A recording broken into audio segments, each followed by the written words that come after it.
Bapak, Ibu, dan Saudara yang kasih dalam Kristus, kalau kita perhatikan dengan tenang dan cermat, bagaimana langkah-langkah Yesus memilih rasul-rasulnya. Dikisahkan tadi bahwa Yesus berdoa semalam-malaman sebelum memilih ke-12 rasul yang akan meneruskan misinya untuk memberitakan Injil. Di sini kita bisa melihat bahwa untuk mengambil suatu keputusan yang besar, untuk memilih rasul itu, Yesus sejak awal melibatkan Allah di dalam langkah-langkah hidupnya. Dia melibatkan Allah, maka dia berdoa kepada Allah sebelum memilih ke-12 rasul itu. Yesus tidak memilih orang-orang yang baru menjadi rasulnya. Para rasul dipilih dari orang-orang yang sudah lama tampaknya mengikuti dia. Tapi yang mengikuti dia itu kan begitu banyak sekali. Tapi dia hanya memilih 12. Dia tidak punya tim, nggak punya psikolog. Semuanya dikerjakan sendiri, hanya selalu melibatkan Allah di dalam pemilihannya. Bapak, Ibu, dan saudara kasih, kita diingatkan bahwa pekerjaan memberitakan Injil adalah misi Allah. Karena itu kita wajib mencari dan mengenali kehendak-Nya. Doa sebelum mengambil keputusan menjadi pola yang diikuti oleh gereja perdana hingga saat ini. Betapa besar kuasa dan kekuatan doa yang lahir dari iman. Kalau kita sungguh-sungguh berdoa dan diikuti oleh iman yang kuat, maka kita pun juga akan menemukan betapa besar kuasa doa di dalam hidup kita. Yang menjadi persoalannya adalah seringkali kita berdoa dengan kata-kata, tetapi iman kita tidak berbicara apa-apa, sehingga mengalir begitu saja. Mengalir dan mengalir tanpa didasari suatu keyakinan bahwa saya berdoa kepada Allah, untuk Allah, dan yakin Allah itu akan menyertai kita.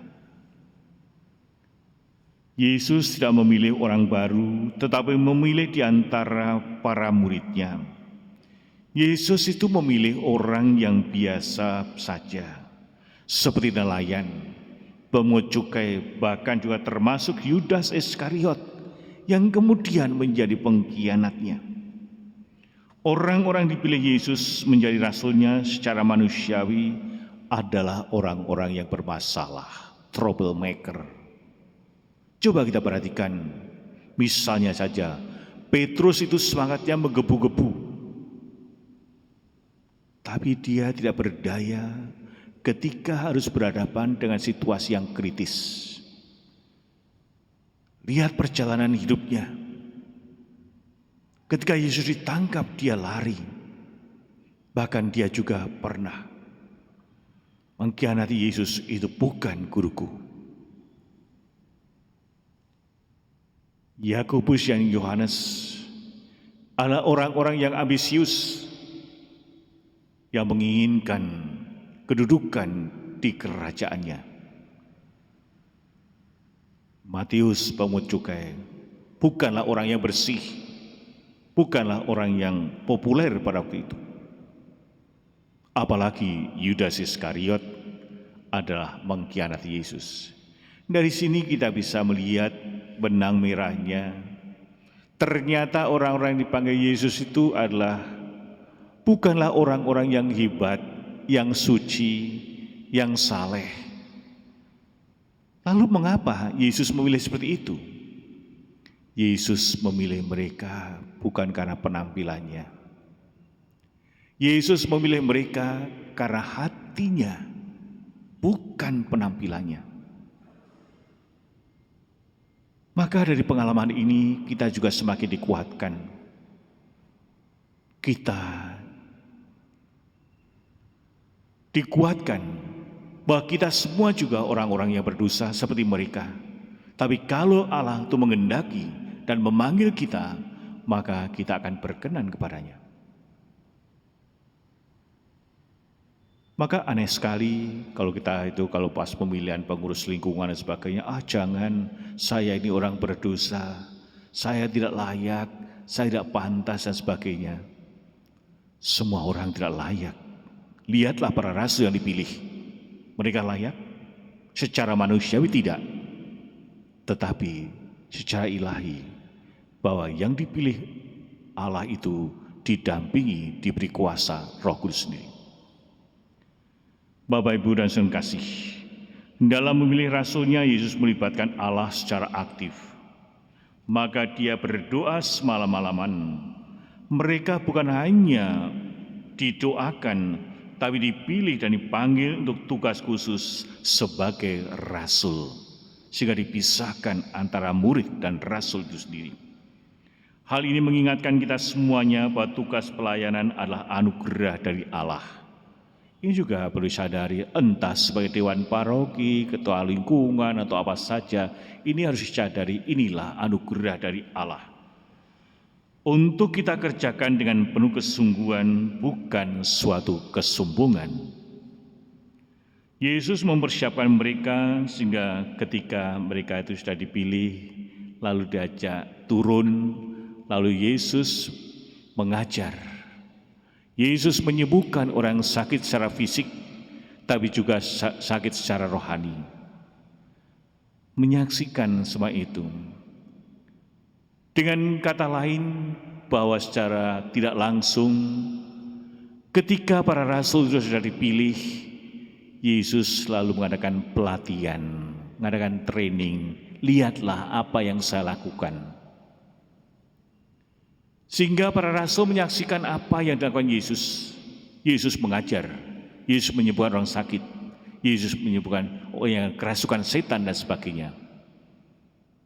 Dengan menyaksikan apa yang dilakukan Yesus, dia sangat mengharapkan rasul-rasul itu akhirnya tahu persis apa tugasnya, yaitu melanjutkan karya-karya yang telah dirintis oleh Yesus sendiri. Para rasul dipilih dan dipanggil bukan hanya untuk percaya dan diselamatkan, tetapi juga untuk melayani Tuhan. Maka diajari, lihatlah ini loh, kalau kamu dipilih, kalau kamu dipanggil, bukan langsung diam begitu saja, tapi kamu harus melayani seperti aku melayani. Panggilan kita untuk diselamatkan termasuk panggilan untuk melayani sesama manusia, melayani Allah lewat sama manusia. Keduanya sama, apapun pekerjaan kita, apapun profesi kita, kita dipanggil untuk melayani Allah. Ketika Anda sedang mengajar, ketika Anda sedang dagang, ketika Anda sedang mencuci piring di rumah, sadarilah Anda melayani Allah sendiri. Bapak, Ibu, dan saudara kasih, setiap kali kita memakai kemampuan yang diberikan Allah untuk sesama manusia, sebenarnya kita itu sudah melayani Allah sendiri. Maka kita dapat bertanya dalam diri kita masing-masing, berapa waktu yang kita pergunakan untuk melayani Tuhan dalam hidup ini? Misalnya dalam waktu satu hari saja.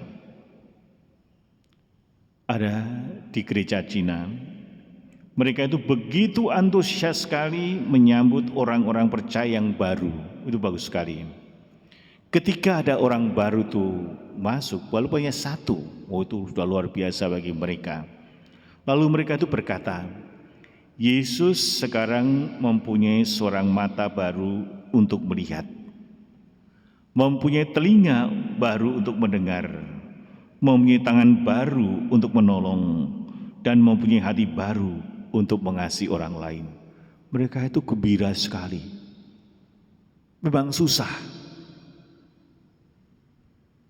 Orang-orang Cina itu susah sekali untuk menganut agama karena aturan pemerintahnya luar biasa, ketatnya luar biasa.